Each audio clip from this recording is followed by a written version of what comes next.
تھوڑا سا آپ اپنا فکری سفر ہمیں بتائیں تو یہ میرے لیے بھی اور باقی طلباء کے لیے بھی ایک مفید چیز ہوگی۔ جی بہت شکریہ، جی بہت شکریہ جناب شمس الدین حسن شگری صاحب، آپ سے میں بھی ایسے ہی محبت کرتا ہوں، کیونکہ میں یوٹیوب پہ آپ کے یہ ابھی آپ نے جس کا ذکر کیا ہے، گفتگویں جو آپ نے کی ہیں بڑے لوگوں کے ساتھ، وہ میں سنتا رہا ہوں، تو اس وجہ سے مجھے آپ کی قوت اور قادر الکلامی کا پورا احساس ہے۔ جو سوال آپ نے کیا اس سے پہلے میں یہاں پہ ایک چھوٹی سی بات عرض کر دوں کہ موسیقی، تصویر اور شراب کا جو تھیم آپ بتا رہے تھے، اس میں ہو سکتا ہے کہ ناظرین آپ کے جو ہے وہ پوری طرح بات نہ سمجھ پائے ہوں۔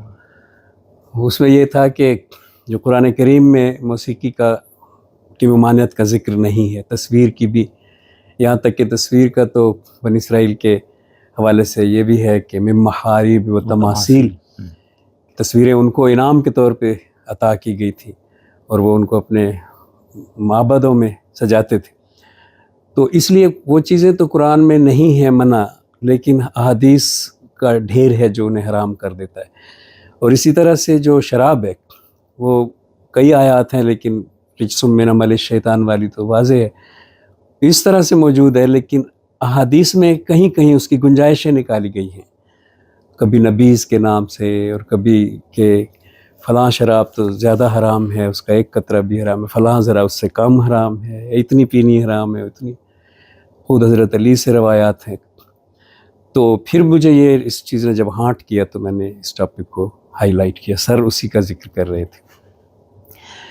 سفر ارتقاء، یہ تو بڑا لمبا جواب کا متحمل سوال ہے، شوذب صاحب جانتے ہیں کہ میں 2-3 گھنٹے اس پہ لگا سکتا ہوں، کیونکہ زندگی میں بہت زیادہ نشیب و فراز ہیں فکری، جی باقی تو سب کے ہوتے ہیں، تو ایسے ادوار بھی ہیں جن کا ذکر نہیں کیا جا سکتا، صحیح، زندگی میں آئے ہیں، لیکن یہ ہے کہ مجموعی طور پہ جو اقبالین فلسفی ہے، یہ شروع سے ہی، مطلب پہلے اقبال کی شاعری کے حوالے سے کچھ تھوڑی بہت شد بدھ تھی، لیکن فلسفی سے 1998 میں صحیح تھارولی the reconstruction of religious thought in Islam میں نے پڑھی، تو اس کے بعد سے جو سفر ہے وہ ڈیفرنٹ ہے۔ اس سے پہلا سفر جو 1998 تک ہے، کیونکہ اس وقت بھی میں تو بال بچہ دار تھا، وہ تعلیمی تو جیسا بھی ہے، لیکن شعر و شاعری سے زیادہ اس کا تعلق تھا، اسی لیے شعر کہنا میں نے پہلے شروع کیا ہے اور باقی فکری چیزوں کے ساتھ بعد میں وابستگی ہوئی۔ تو 1998 میں دی ریکنسٹرکشن نے مجھے تبدیل کر دیا۔ ایک تو اس میں جو فلسفہ اور جو فزکس ہے خاص طور پہ، اس نے میری توجہ آئنسٹائن کی تھیریز، اسپیشل ریلیٹیوٹی اور جنرل ریلیٹیوٹی کی طرف کچھ اس طرح سے موڑی کہ میں پھر اس سے نکل نہیں پایا۔ پھر میں نے کوئی لگ بھگ 12 سال دن رات کہہ سکتے ہیں آپ، کچھ وقت دن میں کچھ وقت رات میں صرف کیا، پہلے الیکٹرو میگنیٹزم کو پورا سمجھنے کے لیے، میکسویل کی ساری تھیریز کو سمجھنے کے لیے، وہ مکمل ہوا تو پھر میں نے آئنسٹائن کی دونوں تھیریز کو اپنا وہ بنا لیا، نصب العین۔ اور یہ آپ نے دیکھا ہوگا یہاں پہ وہ آئنسٹائن کی جنرل ریلیٹیوٹی کی کویشنز لکھی ہیں، اسپیشل ریلیٹیوٹی کی بھی لکھی ہوئی ہیں۔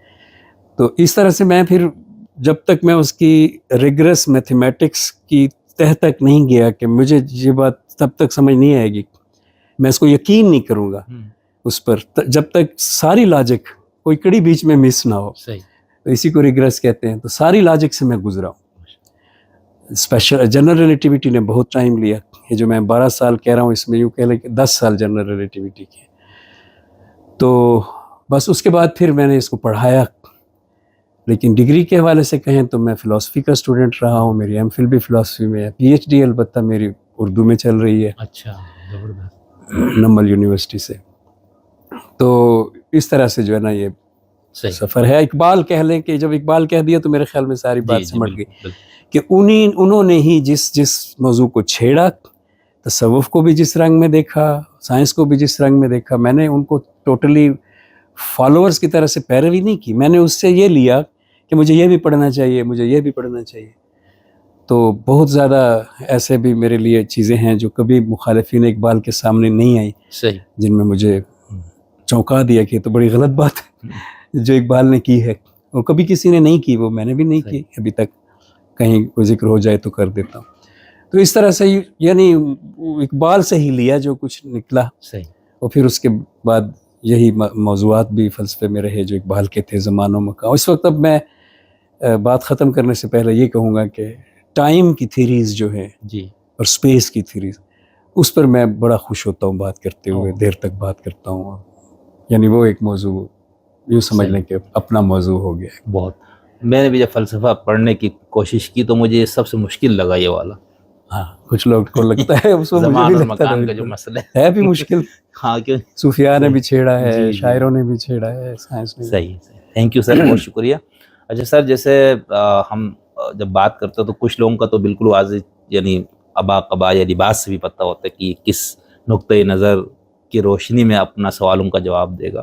تو اگر آپ چاہیں تو تھوڑا سا یہ بتا دیں کہ جو میرے سوالات ہوں گے اس کا جواب دیتے ہوئے آپ اس ورلڈ ویو کو سامنے رکھ کے، اسلام، لبرلزم، سیکولرزم، الحاد، اسلام میں سے جو مختلف دائرے ہیں، فلسفیانہ روایات، تصوف کی روایات، تو یہ تھوڑا سا اگر بتا دے تو اچھا رہے گا. یہ تو فرقہ پوچھنے والی بات ہے. میرے خیال میں آپ مجھ سے آزادی سے سوال کر سکتے ہیں، میں سارے پیٹرنز میں رہ کے بات کروں گا. لیکن میں موضوعات کی طرف یہ اشارہ کر دیتا ہوں کہ کچھ چیزیں میری نہیں ہیں فیلڈ. مثلا ابھی آپ تھوڑی دیر پہلے جب ہم باتیں کر رہے تھے تو آپ نے مجھے شوذب کی ویڈیو دکھائی. جی. تو وہ میرے لیے وہ میری فیلڈ نہیں ہے، میں نہیں بول سکتا وہ جو بات کر رہے تھے. بالکل. تو چونکہ آپ نے میرے فیلڈ سے متعلقہ بات کرنی ہے تو بے شک آپ مجھے لبرل سمجھ کے کر لیں، آپ کا جی چاہے تو کمیونسٹ سمجھ کے کر لیں، آپ کا جی چاہے تو ملا سمجھ کے کر لیں. چلے، وہ میں نے آپ کے اس وقت آپ کی جو کتاب تھی نا اس میں آپ کے تعارف پہ اس نے بھی ایسا ہی لکھا تھا. کنہوں نے تھا؟ کیا نام؟ ظہیر باقر بلوچ صاحب، بہت اچھے دوست ہیں. جی بہت اچھے موجود ہے نا وہ عبارت. جی جی ظہیر باقر بلوچ صاحب نے لکھا تھا. اور وہ کچھ اس طرح کا تھا جو انہوں نے لکھا تھا جیسے اقبال کے بارے میں وہ شعر ہے نا کہ اقبال بھی اقبال سے آگاہ نہیں. بالکل بالکل. نہیں، اگر کسی نے یہ جاننا ہے سر سے تو آپ اس کتاب کو لازمی پڑھیں، تو بہت دلچسپ کتاب ہے، اس میں آپ کو یہ چیز بھی وہاں پر ملے گی.